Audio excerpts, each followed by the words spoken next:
Hey, what's up guys? This is going to be a video about how to upgrade your horns on a 2013 through a 2016 Mazda cx-5.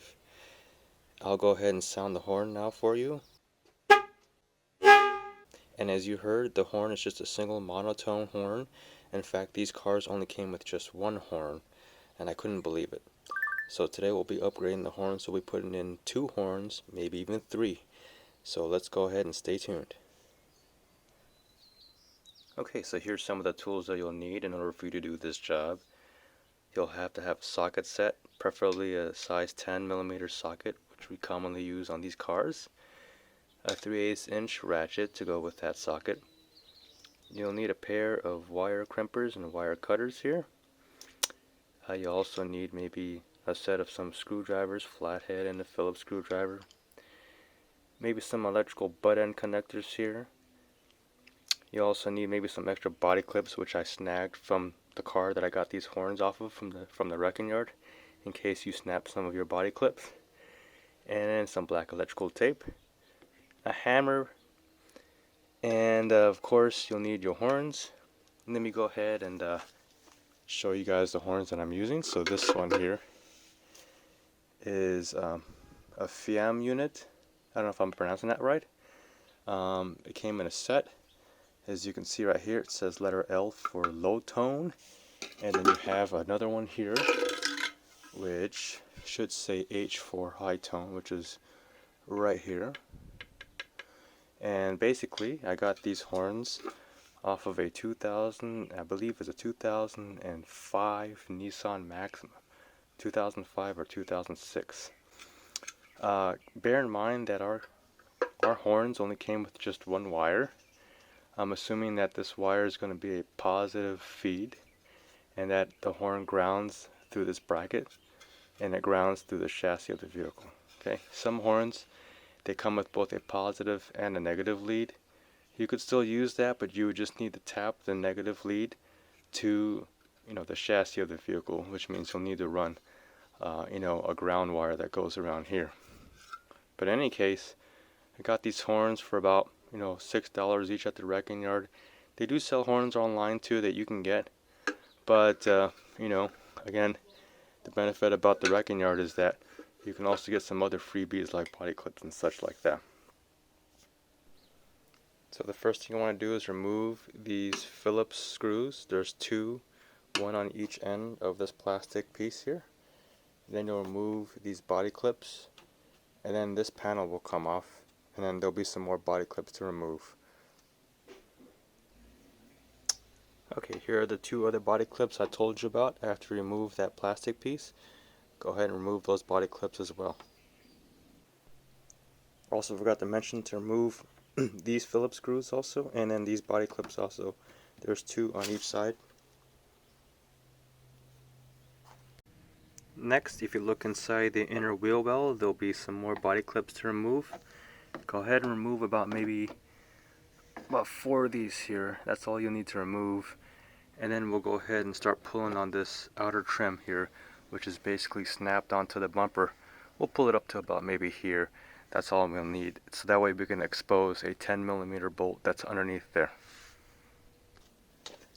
And as I've told you, this is basically just pops out. There's like basically clips that hold it in there, and it pops out of the bumper.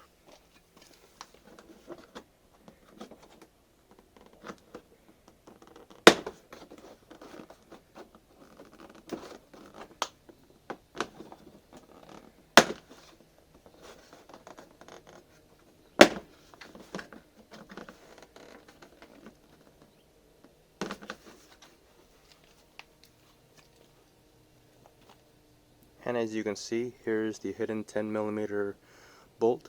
You'll want to go ahead and remove that.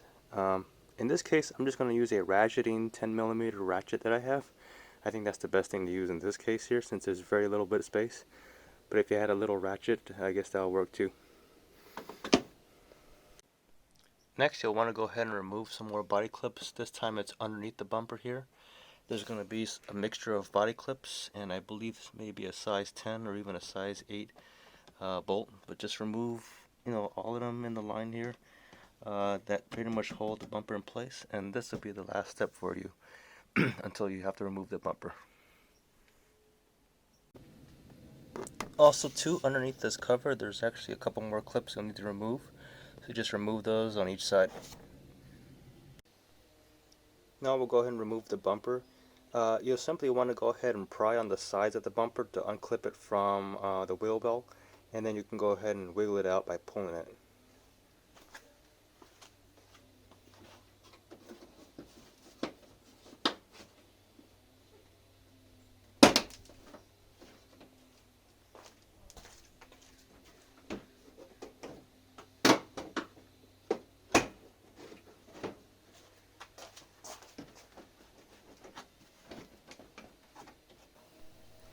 Okay, so we got the bumper pretty much removed partially, and now you can expose the horn, as you can see.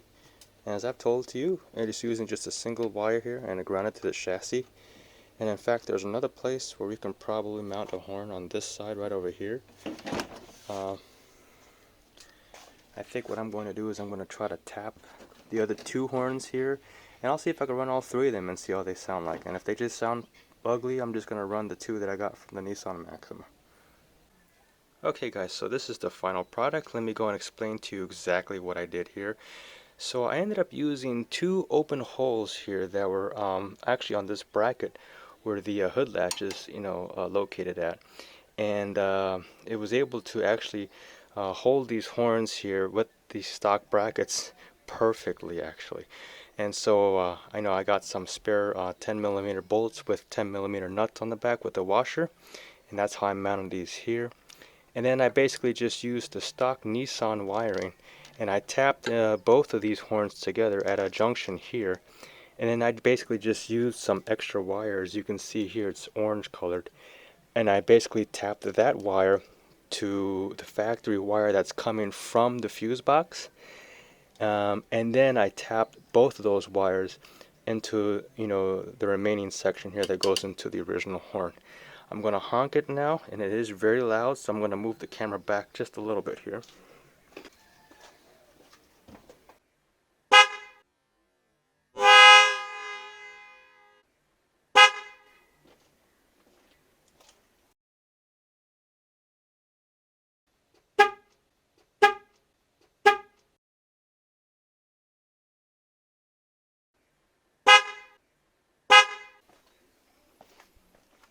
And so there you have it, you guys. Now we have a horn that is safe, that everyone can definitely hear when you're honking the horn. It's kind of a shame that Mazda would just include one little cheap horn right over here, as you can see, that's actually tinier than these other two horns for a car that's just as big as, a luxury sedan like a Nissan Maxima. And we're not talking about a little Kia accent here, okay? This is an actual SUV, so we need a really big horn to make our presence known. And I hope you guys like this video. Please hit the like button. As always, subscribe to my channel, please. It helps the algorithm out so other people can find this video. And if you have any comments below, maybe there's certain things I should have done better. I'm human, I'm not perfect. Please do let me know in the comments below. And I hope you guys have a wonderful day. Thank you so much.